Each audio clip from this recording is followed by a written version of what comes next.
வரலாறை புரட்டி பார்க்கும்போது ஏதோ ஒரு விதத்தில் எல்லா கல்ச்சர்லேயும் பேய் பிசாசுகளை நம்பியிருக்காங்க.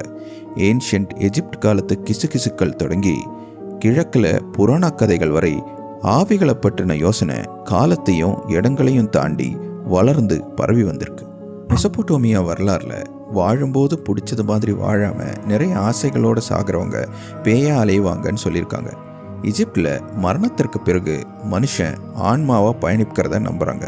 ஏன்ஷியன் கிரீஸில் பேய்கள் பாதாள உலகத்திற்கு கட்டுப்பட்டு நிழல் உருவமாக வாழறதாகவும், சில சமயங்களில் இந்த பேய்கள் பழிவாங்கும் எண்ணம் ஏற்பட்டால் உயிர் உள்ளவர்களுக்கிடையே வந்து ஆவிகளாக தோன்றும்னு சொல்கிறாங்க. ஜப்பானில் யூரி, யூரோப்பாவில் ஒயிட் லேடி கோஸ்ட் மாதிரியான கதைகள் அவங்க லிட்ரேச்சர்லேயும் தியேட்டர்லேயும் நிறைஞ்சிருந்தது. இது வெறும் கதைகள் மட்டும் இல்லாமல் மரணத்தை பற்றின மனுஷனுக்கான அச்சத்தை எதிர்கொள்ளவும் இது ஹெல்ப் பண்ணுச்சு. இப்போவும் இந்த மாதிரி கதைகள் இந்த காலத்துலேயும் சினிமா